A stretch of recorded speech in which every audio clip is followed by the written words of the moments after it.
अस्सलाम वालेकुम नाज़रीन, आप देख रहे हैं न्यूज़ टॉक। मैं हूं यशवीन जमाल। नाज़रीन, बल्ले का जाना था कि बिल्ली थैले से बाहर आ गई। बल्ले के जाने से तहरीक इंसाफ का शिराजा ऐसा बिखरा जैसे सैलाब के पानी की नज़र तिनके हो जाते हैं। जिन पार्टी कायदीन ने कप्तान की गैर मौजूदगी में तहरीक इंसाफ और कारकुनों को यकजा और इकट्ठा रखना था, वो पार्टी की क़यादत और टिकटों की तकसीम पर आपस में ही गुत्थम गुत्था नजर आते हैं। कोई किसी को पार्टी का हिस्सा मानने को तैयार नहीं है, तो कोई किसी पर पार्टी को अंदरूनी तौर पर नुकसान पहुंचाने जैसे इल्जाम आयद कर रहा है। कल हमारे ही प्रोग्राम में तहरीक इंसाफ के तर्जुमान रऊफ हसन ने तहरीक इंसाफ के सीनियर नायब सदर शेर अफजल मरवत की जेल में बानी और चेयरमैन PTI से मुलाकात और इलेक्शन में पार्टी टिकटों की मुतनाज़ा तकसीम से मुतालिक दावे की ये कहकर नफी कर दी कि उनका ख्याल नहीं है कि शेर अफजल मरवत साहब की कभी जेल में मुलाकात भी हुई है।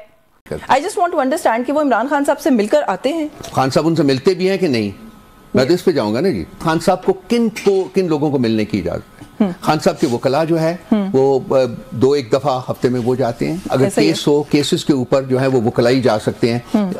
नंबर 2, उनकी बेगम साहबा जो है वो हफ्ते में 1 दफा मिलती हैं और उनकी बहनें जो हैं वो 2-1 हफ्ते में 1 दफा मिलती हैं। ठीक है, किसी भी और पॉलिटिकल लीडर को, पार्टी की जो सीनियर लीडरशिप है पार्टी को, उनसे मिलने की आज तक इजाजत नहीं है। लेकिन सर इस ट्वीट के अंदर हमारी कम्युनिकेशन जो है ना, सुने ना, हमारी कम्युनिकेशन वो वकील है नहीं उनकी अहलिया का नाम है पहले कहा है ना कि एहलिया हफ्ते में 1 दफा मिलती है या केसेस के ऊपर जाती है। Know what I am saying is कि वो ये कह रहे हैं कि जब ये अलॉटमेंट वाली बात हुई है उसमें ये विटनेसेस थे, ये मौजूद थे। हमारे पास वक्त नहीं है जी कि हम इसको सब्सटेंशिएट करते फिरें। वो पार्टी पोजीशन को रिफ्लेक्ट नहीं करते, उनके पास पार्टी का कोई ओहदा नहीं है। जी, शेर अफजल मरवत साहब की बात की जाए तो यह कहना बिल्कुल गलत नहीं होगा कि उनके जोश खिताबत ने तहरीक इंसाफ की इंतखाबी मुहिम में एक नई रूह फूंक दी है। खैबर से कराची तक जिस तरह से शेर अफजल मरवत ने तहरीक इंसाफ के कारकुनों को मुतहरिक किया है, वो PTI के लिए गहरे अंधेरों में किसी टिमटमाती रोशनी से कम नहीं है। वो भी एक ऐसे वक्त में जिस वक्त में PTI की बेशतर क़यादत रूपोश होने या फिर जेल की सलाखों के पीछे होने के बायस सियासी मैदान से बिल्कुल आउट है। लेकिन हैरत अंगेज तौर पर PTI ऐसी जोशीली क़यादत की कदर करने के बजाय दीवार से लगाने पर आमादा नजर आती है। तहरीक इंसाफ के रहनुमा रऊफ हसन की जानिब से दिए जाने वाले बयान पर जोशीले शेर अफजल मरवत भी कहां खामोश रहने वाले थे। शेर अफजल मरवत का अपने ट्वीट में रऊफ हसन पर इल्जामात आयद करते हुए कहना था कि रऊफ हसन एक साजिशी और अक्सर पार्टी में दरारें डालने में मसरूफ रहते हैं। शेर अफजल मरवत का मजीद अपने ट्वीट में लिखना है कि इस दफा रऊफ हसन की जानिब से 13 जनवरी को उनके और चेयरमैन PTI के दरमियान होने वाली मुलाकात की तरदीद की है, जो कि आधा दर्जन वकला की मौजूदगी में हुई। इस मुलाकात के गवाहान में चेयरमैन PTI के एहलिया और हमशीरा के अलावा एजाज बुटर, नईम हैदर पंजोता हैं, जिनसे इस बात की तस्दीक की जा सकती है। शेर अफजल मरवत ने सिंध की हालिया कैंपेन के हवाले से रऊफ हसन पर भी ये इल्जाम आयद किया है कि सिंध में कामयाब इंतखाबी मुहिम को सबोताज करने के लिए रऊफ हसन ने ऐसा बयान दिया है। अपने एक और ट्वीट में शेर अफजल मरवत ने दिलबर्दाश्ता होकर सिंध में जारी अपनी इंतखाबी मुहिम अधूरी छोड़ने का ऐलान करते हुए कहा है कि मैं तब तक PTI की किसी रैली या जलसे की क़यादत नहीं करूंगा जब तक चेयरमैन PTI खुद इस मामले को अब नहीं देख लेते। शेर अफजल मरवत ने रऊफ हसन और हामिद खान को चैलेंज दिया है कि बाहर निकलकर PTI की इंतखाबी मुहिम चलाएं, मैंने मैदान आपके लिए खाली छोड़ दिया है। तो आज के इस प्रोग्राम में इन इशूज पर बात करेंगे, साथ ही साथ जो तस्दीक की बात की है शेर अफजल मरवत साहब ने, वो तस्दीक भी करने की कोशिश करेंगे। हमारे साथ इन्हीं इशूज पर बात करने के लिए, क्योंकि कुछ क्लैरिफिकेशन हमने सोचा कि हो जाए, एक कंट्रोवर्सी इस वक्त जो बनी हुई है उसके हवाले से एजाज भुट्टर साहब टेलीफोन लाइन पर हमारे साथ मौजूद है। बहुत शुक्रिया सर आपका, आपके वक्त के लिए। सर पता नहीं आपकी नजर से गुजरा है कि नहीं गुजरा, रऊफ हसन साहब कल हमारे प्रोग्राम में थे, कुछ गुफ्तगू उन्होंने यहाँ पर की शेर अफजल मरवत साहब के हवाले से, जिसको लेकर खासी कंट्रोवर्सी हम देख रहे हैं कि बनी हुई है। सबसे पहले तो सर अगर थोड़ी सी आप इस चीज की वजाहत कर दें, क्लैरिफिकेशन कर दें। मरवत साहब ने ट्वीट किया और ये कहा है कि आप मौजूद थे वहां पे विटनेसेस के तौर पर, जहां पर खान साहब ने ये कहा कि कुछ कंट्रोवर्शियल टिकट्स अलॉट किए गए हैं। ये थोड़ा सा अगर इस तारीख, ये जो मीटिंग है इसकी अगर आप तस्दीक कर दें 13 जनवरी की, कि ये हुई थी नहीं हुई थी, आप वहां पर मौजूद थे कि नहीं सर? जी बिल्कुल, मैं मौजूद था और अभी भी उसके बाद मैं तो चूंकि खुद इलेक्शन कंटेस्ट कर रहा हूँ, मैंने 117 से, तो मैं हल्के में मौजूद हूँ। जी मेरे सामने ही मरवत साहब ने बात की। देखें, बात यह है कि पाकिस्तान तहरीक इंसाफ इस टाइम पाकिस्तान की मकबूल तरीन जमात है।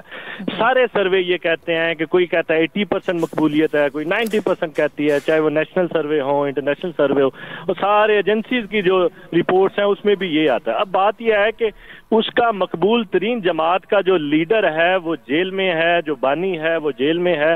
अब डिसाइड उन्होंने करना है। 27 साल उन्होंने स्ट्रगल की, आइन की हुक्मरानी के लिए, कानून की हुक्मरानी के लिए स्ट्रगल की। सारी स्ट्रगल में आज तक उन्होंने कोई कानून नहीं तोड़ा था।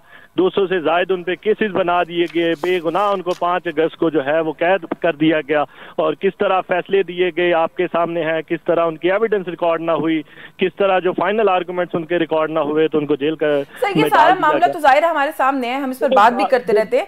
मैं थोड़ा सा अंडरस्टैंड ये करना चाह रही हूँ कि आपके लीडर इस वक्त जिस सिचुएशन के अंदर हैं, उस सिचुएशन को सामने रखते हुए सर आप लोग आपस में, जो लोग बाहर है, अगर आप लोगों का अपना हाउस एंड ऑर्डर नहीं होगा तो कैसे मामलात आगे बढ़ेंगे? ये जो बात अभी आपने कही कि भुट्टर, आपने कहा कि मैं वहां पर मौजूद था, ये बात किसी ने रऊफ हसन साहब को नहीं बताई सर? सेंट्रल इंफॉर्मेशन सेक्रेटरी है आपकी पार्टी के। इसी तरफ आ रहा था कि उसके बाद जो हालात और फाशिज्म आपके सामने थी, अब हमने डिसाइड करने थे 900 टिकट्स, 950 टिकट्स।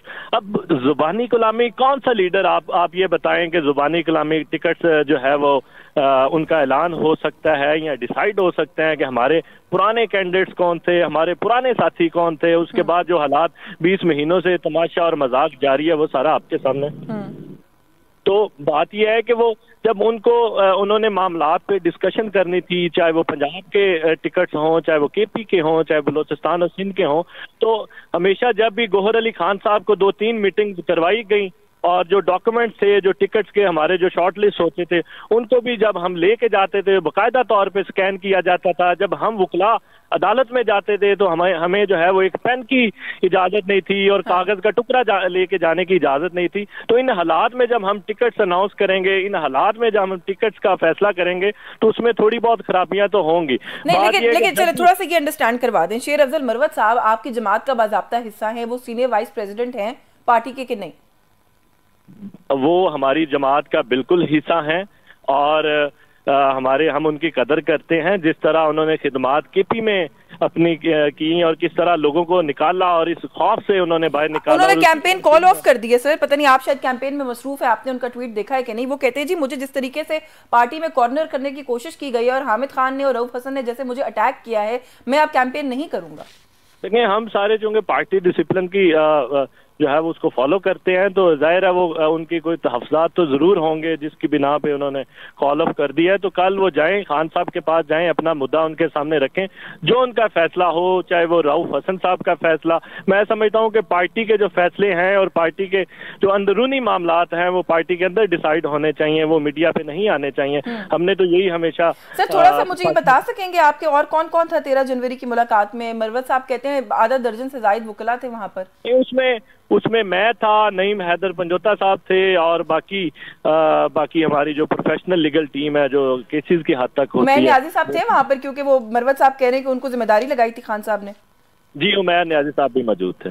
तो सर ये उमैर न्याजी साहब गायब हैं। पंजोता साहब से आज मैंने पर्सनली पूछा कि आप आएंगे प्रोग्राम में, तो उन्होंने कहा जी मैं इस इशू पर बात नहीं करना चाहता। तो इस मीटिंग के अंदर ऐसी क्या बात है कि आधी पार्टी इसको ओन नहीं कर रही, आधी बात नहीं करना चाहती? एटलीस्ट आप you came out and you agreed to talk about it, लेकिन बाकी लोग क्यों नजरें चुरा रहे हैं इस इशू से? नहीं देखें, इसमें कोई बात ऐसी तो नहीं हुई। बात यही हुई कि जिस हालात में हमने टिकट्स अनाउंस किए हैं उसमें थोड़ी बहुत तो खराबियां हुई होंगी ना। देखें आप जुबानी कलामी, मैं किसी लीडर को कहूँ या अपने लीडर को कहूँ, खान साहब को कहूँ कि जी हमने हमारे जो है फलां हल्के से ये कैंडिडेट्स हैं, तो वो जुबानी कलामी कैसे डिसाइड हो सकता है जब तक आप डिटेल में उसके बात नहीं करेंगे, प्रॉपर पार्लिमानी बोर्ड नहीं बैठेगा तो हमारी तो लिस्टें नहीं जाने देते। जुबानी आप बताएंगे कि आप जुबानी देखें, जुबानी कितनी कुछ चीजें डिसाइड हो सकती हैं। तो जब जुबानी और ये सारी चीजें होंगी तो मैं उसके बाद बताता हूँ कि जब भी हमारी उधर भी मीटिंग हुई या किसी कैंडिडेट का पूछा तो हमने अगर वो एक पेन पे लिखा कि फलां कैंडिडेट है फलां हल्के से, तो वो कागज भी हमें बाहर नहीं लेके जाना। नहीं ये तो मैं आपकी बात से एग्री करती हूँ, जाहिर है ये मामला थोड़ा कॉम्प्लिकेटेड है और ये बहुत ज्यादा तादाद में लोग हैं, लेकिन क्योंकि आपकी मुलाकात खान साहब से होती है, हम आपके जरिए खान साहब की जो अप्रोच है या माइंड है वो अंडरस्टैंड करना चाहते हैं, वो समझना चाहते हैं कि पाकिस्तान तहरीक-ए-इंसाफ की तरफ से किसका वर्जन आए तो उसको ऑथेंटिक समझें। शेर अफजल मरवत के वर्जन को ऑथेंटिक समझें, गौहर अली खान के वर्जन को, रऊफ हसन के किसके वर्जन को? पार्टी अपने जो है वो तर्जमान मुकर्रर कर चुकी है, उसमें 5 लोग जो है वो पार्टी के तर्जमान है। उसमें शेर अफजल तो नहीं है ना? मैं यही तो पता करना चाह रही हूं। उनमें नहीं है जी, उनमें नहीं है जो पार्टी अपने ऐलान कर चुकी है। तो फिर शेर अफजल मरवत साहब क्यों लीड कर रहे हैं इस तरीके से कैंपेन को? वो तो बिल्कुल फेस लग रहे थे पीटीआई का, अब तो खैर वो नाराज हुए, वो एक अलग मामला है। नहीं, शेर अफजल साहब की मैंने आपको बताया कि बड़ी खिदमात हैं, किस तरह उन्होंने केपी के लोगों का खौफ निकाला और खान साहब एक्नॉलेज करते हैं उसको। बिल्कुल एक्नॉलेज करते हैं, बिल्कुल करते हैं, इसमें कोई शक नहीं। चलें, बहुत शुक्रिया आपका अलीजाज भुट्टर साहब, आपके वक्त के लिए थैंक यू सो मच। आप प्रोग्राम में हमारे साथ मौजूद रहे। हमने कोशिश की कि कल वो जो एक इशू यहाँ से रेज हुआ था, रऊफ हसन साहब ने जिस तरीके से डिसऑन किया शेर अफजल मरवत साहब को हमारे प्रोग्राम में, भुट्टर साहब का वर्जन तो कम से कम ऐसा नहीं लग रहा, गौहर खान साहब ने भी आज जो मीडिया से गुफ्तगू की उनके वर्जन से भी ऐसा नहीं लगा, लेकिन शेर अफजल मरवत साहब बहरहाल जो रऊफ हसन साहब की बात है उसको दिल पर ले गए हैं और कैंपेन उन्होंने कॉल ऑफ कर दिया। इन्हीं इशूज़ पर और कुछ और इशूज़ पर भी बात करेंगे इस ब्रेक के बाद। हमारे साथ